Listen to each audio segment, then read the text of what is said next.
La sortie de Laquais, on l'a encore vu cette semaine, décisif encore une fois, déjà à ce niveau-là.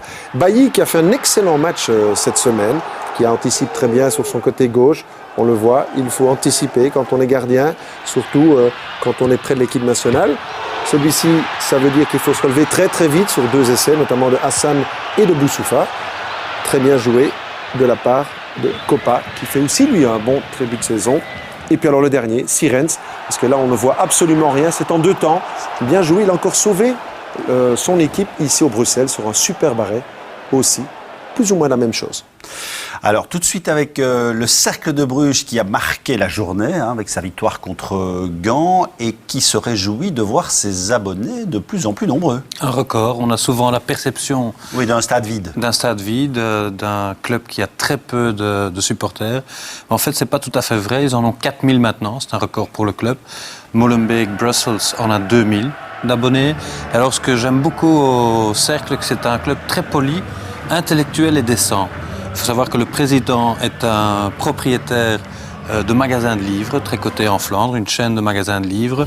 Et le 4e abonné a été fêté. Le 4 millième, oui. Le 4 millième abonné, oui, tout à fait. A reçu un livre. A reçu un livre, je ne sais pas lequel, mais ce sera certainement un très beau livre. D'art sur Bruges, peut-être, il y en a. Il y a 50 ans du club brugeois. Histoire du club brugeois, oui. Non, allez, non, c'est très bien. Dites, vous voulez ajouter quelque chose avec Oui, tout à fait.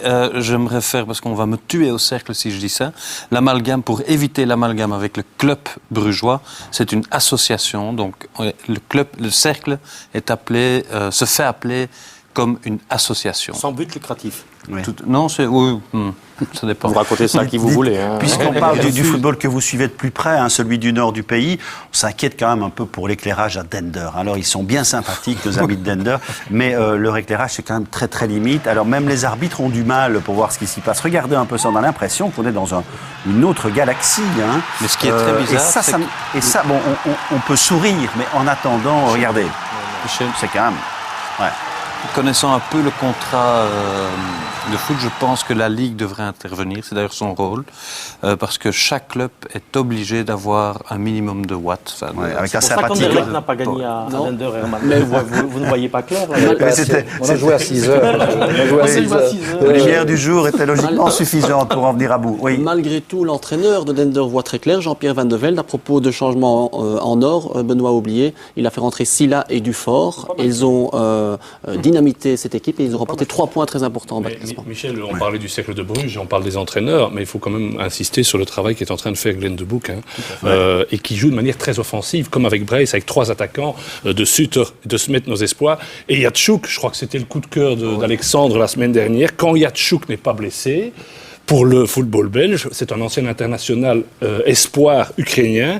C'est un des gars qui a les plus belles statistiques. On avait souligné, Yatchouk, il était en Ardennes, sinon il serait venu parce que c'est une des personnalités qui a marqué le week-end. Il était en vacances, n'est-ce pas, Alex? C'est ça, avec la famille. Au Cercle de Bruges, qu'est-ce qu'il fait comme profession, le président? Benjamin nous attend. Il vend des livres. Non, et l'entraîneur s'appelle De Boek. Qu'est-ce que vous voulez?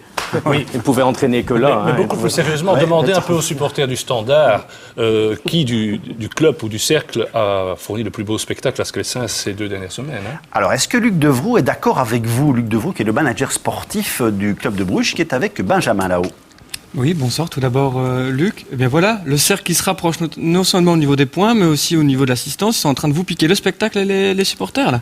Oui, en plus, l'année passée, ils ont pris 4 points. C'était la première fois, je pense, en 25 ans. Donc, non, mais c'est pas mauvais. On panique ou pas? Non, pas du tout.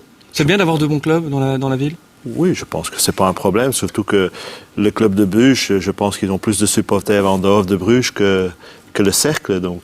Un peu comme Anderlecht et le Brussels, d'ailleurs, du côté de la capitale. D'ailleurs, je ne vais pas non plus passer à côté de ça. On est en train de critiquer, moi le premier, vous l'avez entendu, le Sporting d'Anderlecht, qui est devant vous au classement.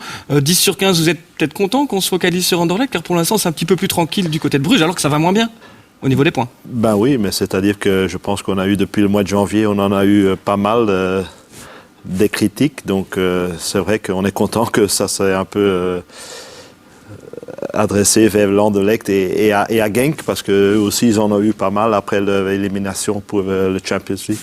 Dur métier, celui de M. Van Hulsbeek, le vôtre, c'est pas simple tous les jours?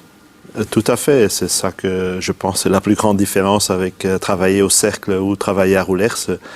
c'est l'intérêt de la presse. Allez, c'est pas fini, hein, votre soirée, vous allez là